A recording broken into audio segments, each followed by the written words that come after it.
அனைவருக்கும் என் இனிய வணக்கத்தை தெரிவித்துக் கொள்கிறேன்.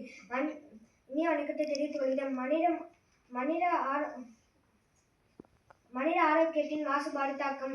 மனித குலத்திற்கு ஒரு பெரும் சவாலாக வளர்ந்து வரும் மாசுபாடு மற்றும் அதன் விளைவுகளை பற்றி பேச வந்துள்ளேன். நாம் சுவாசிக்கும் காற்று, குடிக்கும் நீர் மற்றும் உண்ணும் உணவு என அனைத்திலும் மாசுபாட்டால் பாதிக்கப்பட்டுள்ளன. இதில் நம் ஆரோக்கியத்தின் பெரும் தாக்கத்தை ஏற்படுத்துகிறது. சுவர் இருந்தால்தான் சிந்தனை வரைய முடியும் என்பார்கள். அதுபோல நல்ல ஆரோக்கியம் இருந்தால்தான் நம் வாழ்வில் எதையும் சாதிக்க முடியும். ஆனால் இன்று நாம் சுவாசிக்கும் காற்று, பருகும் நீர், உண்ணும் உணவு என அனைத்திலும் மாசுபாட்டால் நமது ஆரோக்கியத்தை ஒரு பெரிய கேள்விக்குறியாக்கி வருகிறது. மாசுபாடு நிலம், நீர், காற்று மற்றும் ஒளி என அனைத்திலும் நம்மை சூழ்ந்துள்ளது.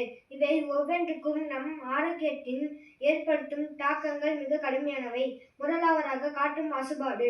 தொழிற்சாலைகளில் இருந்து, வாகனங்களில் இருந்து வெளியேறும் நச்சு புகைகள் நம் சுவாச மண்டலத்தை பாதிக்கிறது. ஆஸ்துமா, மூச்சு குழாய் அலர்ஜி, நுரையீரல் புற்றுநோய் போன்ற கொடிய நோய்களுக்கு மூலம் காரணமாய் அமைகிறது இந்த நச்சு காற்று. அடுத்ததாக நீர் மாசுபாடு. தொழிற்சாலை கழிவுகளும் வீட்டு கழிவுகளும் பெரும்பாலும் எந்தவித சுத்திகரிப்பும் இன்றி நீர்நிலைகளில் கலக்கப்படுகின்றன.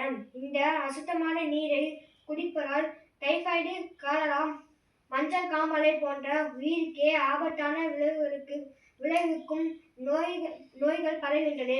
நிலம் மாசுபாடு. நிலம் மாசுபாடு பற்றி பார்ப்போம். நெகிழி குப்பைகளும் ரசாயன உரங்களும் நம் மண்ணை பலராக்கி வருகின்றன. இந்த நச்சு மண்ணின் விளையும் காய்கறிகளையும் பழங்களையும் உண்ணும்போது அந்த நச்சு நம் உடலுக்குள் சென்று நரம்பு மண்டலத்தை பாதிப்புகள் முதல் புற்றுநோய் வரை பல்வேறு உடல்நல பிரச்சனைகளுக்கு ஏற்படுகிறது.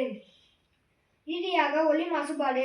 வாகனங்களில் இரைச்சலும் தொழிற்சாலைகளின் சத்தமும் நம் அறியாமலேயே நம் ஆரோக்கியத்தை கெடுக்கிறது. மன அழுத்தம், தூக்கமின்மை, செவித்திறன் பாதிப்பு போன்ற பல பிரச்சனைகளுக்கு ஒலி மாசுபாடு காரணமாகிறது. சற்று சிந்தித்து பாருங்கள். நோயற்ற வாழ்வே குறையற்ற செல்வம் என்கிறோம். ஆனால் மாசுபாடு பிடியில் சிக்கி மருத்துவமனையில் செல்வத்தை செலவழித்துக் கொண்டிருக்கிறோம். இதற்கு யார் காரணம்? இயற்கையா? இல்லை, மனிதர்களாகிய நாம் தான். இந்த நிலையை மாற்ற வேண்டும் கடமை நம் ஒவ்வொன்றுக்கும் உள்ளது. எனவே மரங்களை நட்டு சூழ்ந்துள்ள பாதுகாப்போம், சுற்றுச்சூழலை பாதுகாப்போம், பிளாஸ்டிக் பயன்பாட்டை குறைப்போம், பொது போக்குவரத்து பயன்படுத்தி காற்று மாசுபாடு கட்டுப்படுத்துவோம், நீர்நிலைகளை தூய்மையாக வைத்திருப்போம். நமது ஆரோக்கியத்தின் நமது கைகளில்தான் உள்ளது. சுற்றுச்சூழல் பாதுகாப்பு என்பது நமது அடுத்த தலைமுறைக்கும் நாம் செய்யும் மிகப்பெரிய கடமையாகும். மனிதர்களால் வளமான சமுதாயத்தை உருவாக்க முடியும். எனவே மாசுபாட்டை தடுப்போம், மாசற்ற உலகை உருவாக்குவோம், ஆரோக்கியமான வாழ்வே என்று உறுதியேற்போம். நன்றி, வணக்கம்.